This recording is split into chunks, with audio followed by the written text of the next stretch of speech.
Hello again, everybody, and welcome back to Jacksonville Chess for Charity's Game of the Week. We've got another exciting game on tap for you here.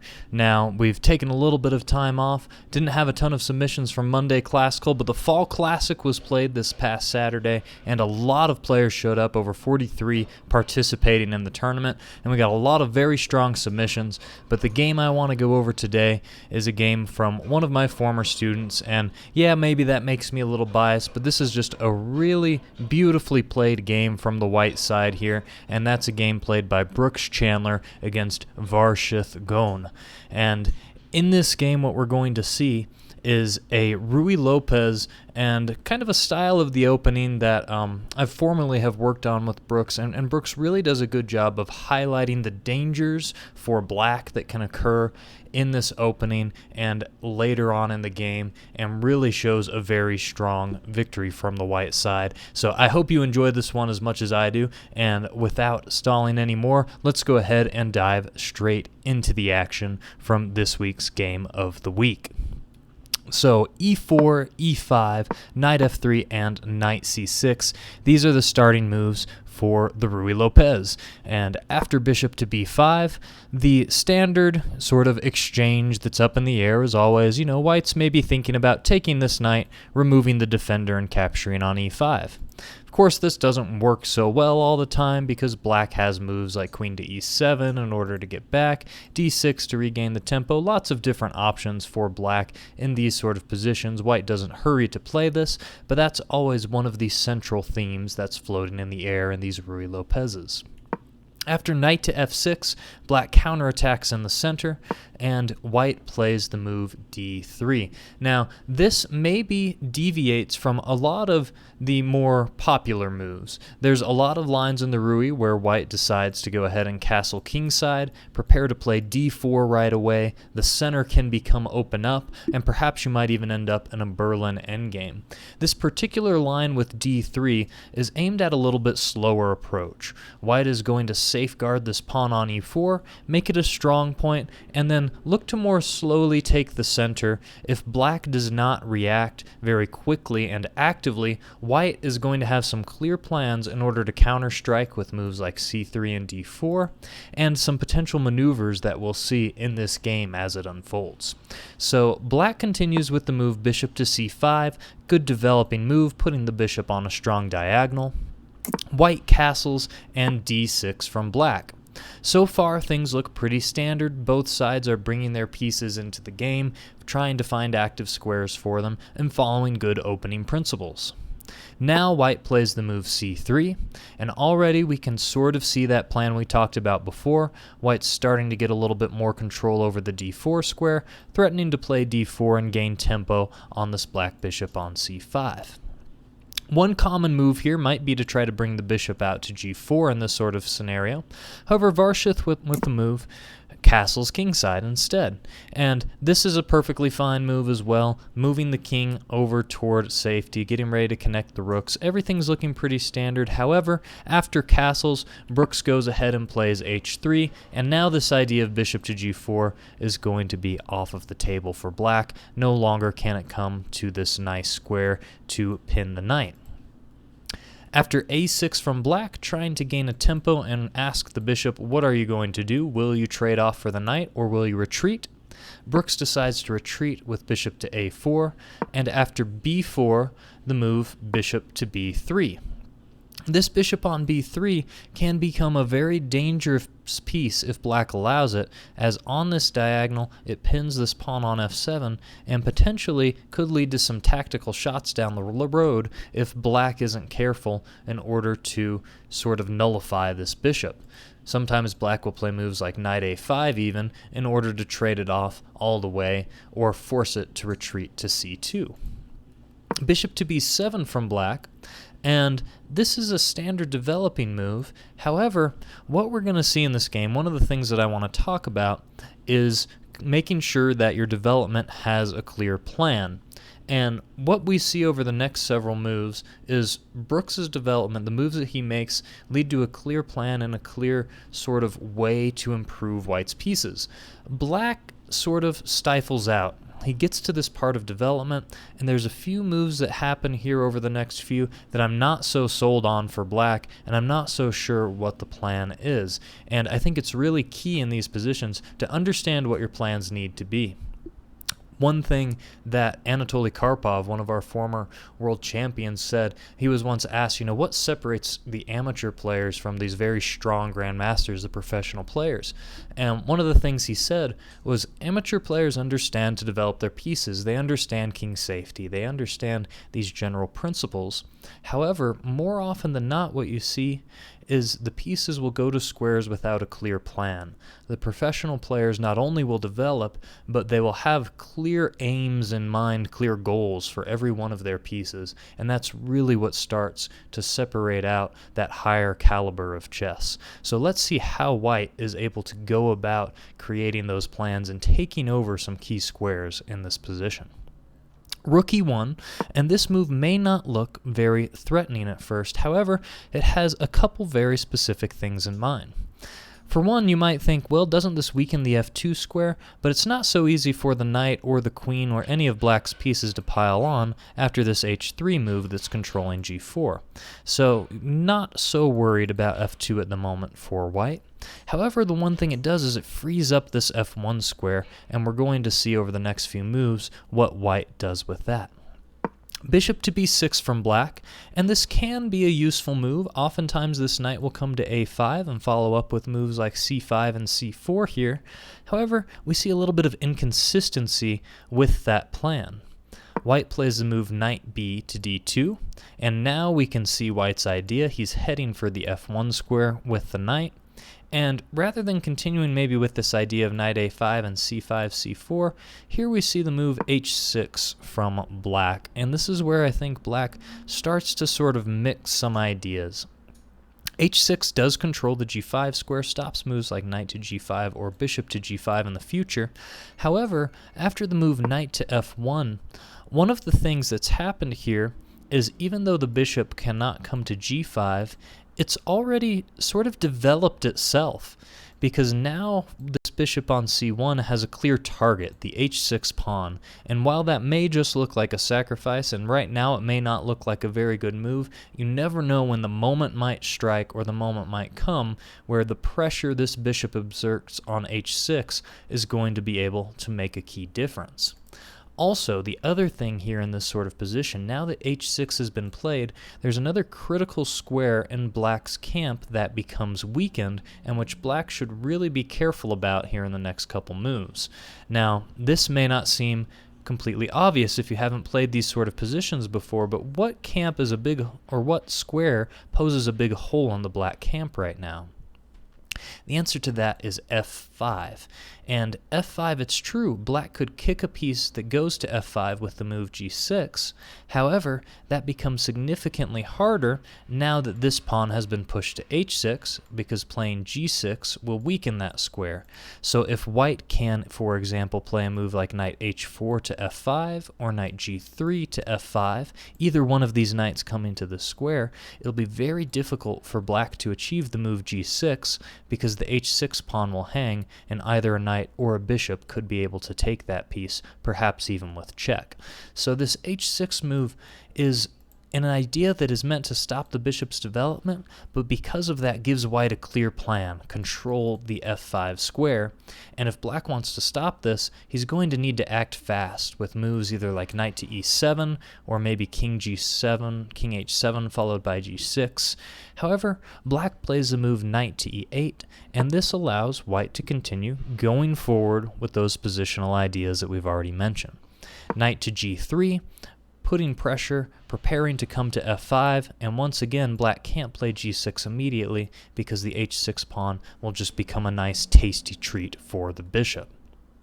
And here, one more move from black that just doesn't feel consistent with the various plans. We've talked about a few different ideas, perhaps bringing the king to play g6, perhaps moving the knight in order to play moves like c5, perhaps bringing the knight to e7. These are all different ideas here. Maybe even bring the bishop back to c8 to cover f5. However, here black plays the move queen to d7, and I think this really goes back to what we talked about with that Karpov statement. Black has now, quote-unquote, completed development. Black has castled, the knight is out, the bishops have both been moved, the other knight is out, the rooks are connected, and the queen has found itself on the d7 square. These are all very basic and good opening principles to aim to achieve. However, Black has not moved quick enough to cause problems for White, and Black has not moved quickly enough to stop White's plans. White is already prepared to bring a knight to f5, or even to play another knight to h4 to choose which one to bring to f5. White is moving with some clear purpose. There's a pin on this f7 square. There's more active pieces, and even though Black maybe has a nice bishop on b6, that's about all that Black has going in this position. The other thing you'll note is that the g3 knight also prevents Black's knight from coming h5 to f4 and attempting any of the same sort of tactics against White in this spot. So Black is a few moves behind in terms of being able to achieve his plans, and White is, even though he played slowly with d3, starting to show that, hey, this is something that we're going to need to be concerned about.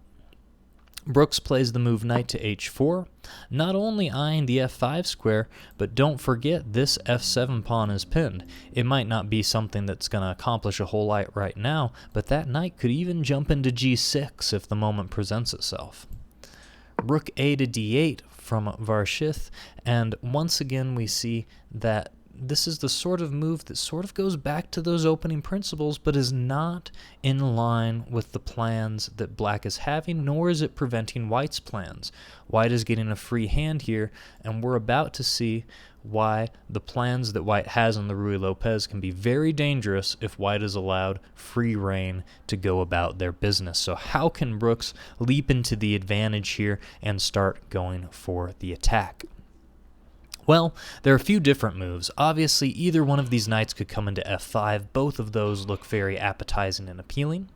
The queen wants to come into the game. We could consider a move like queen to f3 in order to put pressure on the knight, already threatening a move like bishop takes h6, where if the pawn takes, we can recapture the undefended knight.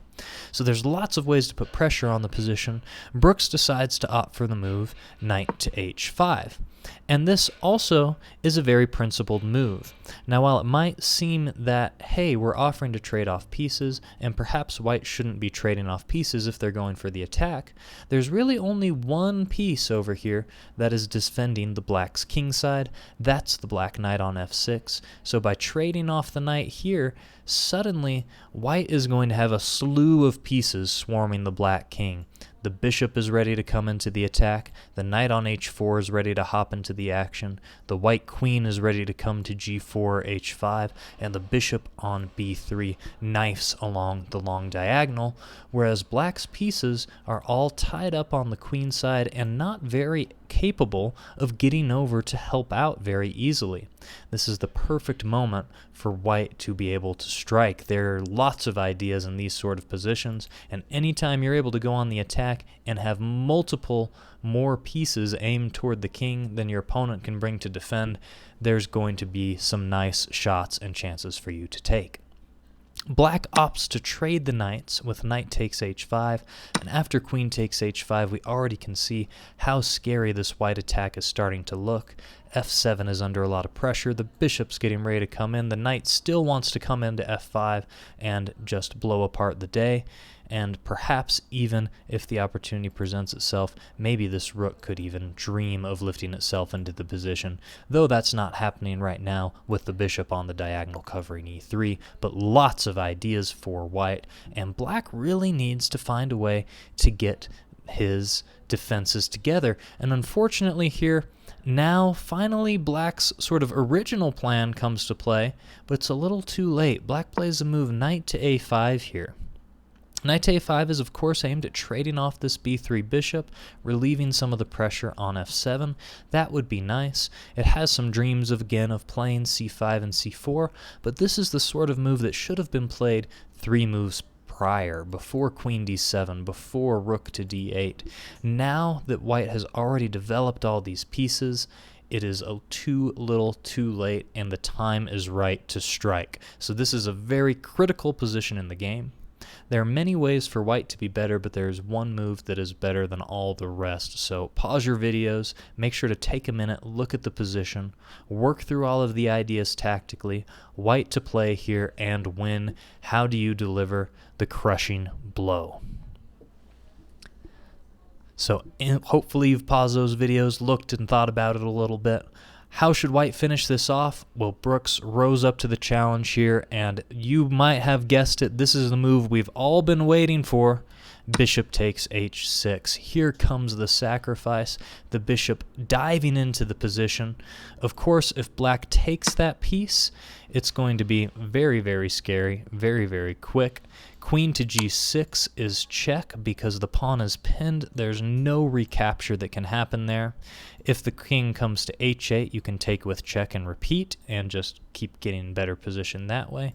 After a move like king to f8, you have very similar ideas. Again, queen takes h6, and if the king comes into e7, oh, guess what? The knight can come in, and the king is trapped by the queen and the bishop, and the only way to stop mate will be to sacrifice the queen in this position. So already very scary tactics should black accept the sacrifice.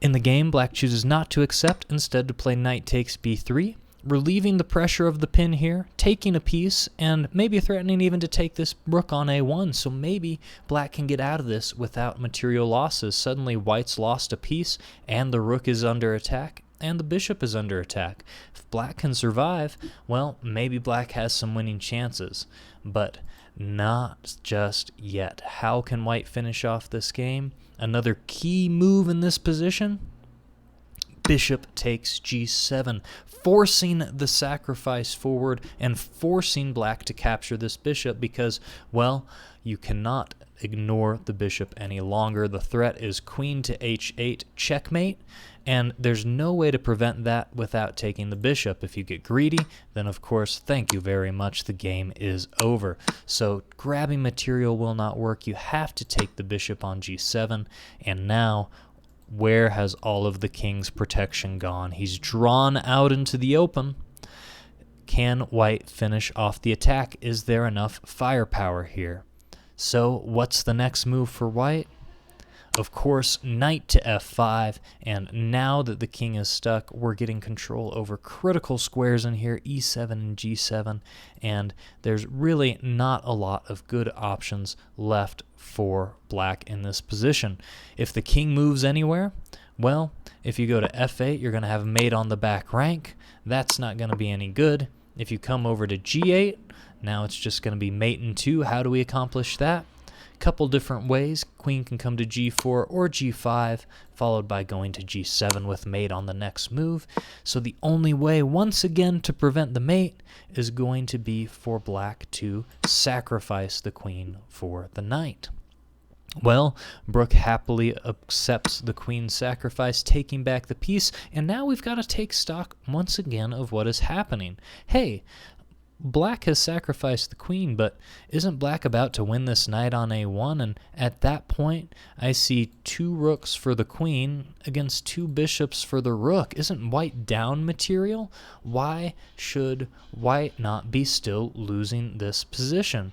And the problem here is there are still too many tactics with the queen and the pawn surrounding this black king. The initiative is still too strong, and black still is unable to bring any of his pieces effectively over to the defense. So black tries knight takes a1, like we just mentioned, trying to get that material.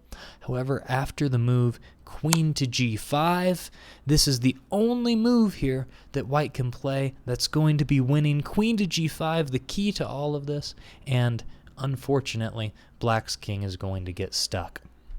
3 options here. The king can go to h7, h8, or f8. None of them are going to be satisfactory. In the game, black played the move king to h7, and now it is going to be mate in 3 moves, f6 from white, and in this position, Black threw in the towel and resigned. And why is that? Well, there's a couple of different options here. If Black tries to stop the mate with the move rook to g8, covering the g7 square, simply queen to h5 or h4. The whole H rank is covered, and the king can now not retreat to the square that his rook is on, and that will be checkmate with the queen on h5. So that would be one form of mate. The only way to delay it at this point would be sacrificing the bishop, and after takes, you're in no better of a position. The same problem persists. The only thing better for Black, rather than king to h7, he could have tried the move king to f8 to prolong the game, trying to run the king away. However, this too would involve sacrificing even more material. After the move f6 and rook to e6, suddenly white is going to start taking everything. You see queen to g7, the king can step over, the queen will come down to h8, the king runs away, it's no longer mate, but after queen takes f7, the queen is forking the rook and the king. You can't block with the rook, and the queen will take the rook, and then the pawn will be ready to march up the board and promote. Black will have to sacrifice both of these rooks in order to stop that, and at that point, white will be up plenty of material with the queen and rook against the knight and the two bishops in order to win the game. So a very beautiful finish to this game, a very nice ending after king to h7, and just a great show and display of the dangers that can occur for Black should Black not play quickly enough and proactively enough against white's ideas, even in this closed Ruy Lopez that may look slow and may not look that challenging at first. So a wonderful game from Brooks Chandler. I hope that you've all enjoyed it, and send some more games in next time. Keep showing up for Jacksonville Chess to Charity Classical Chess, and maybe next time we'll see you on the next edition of Game of the Week. If you enjoyed the video, be sure to like, post any comments, and share via the buttons below. Check out our website at chesswithnick.com for further video, more content, and any postings on lessons, further video analysis, or written analysis that you may be interested in. And be sure to check out our YouTube channel, Chess with Nick, on youtube.com. Have a great day, and wishing you best of luck.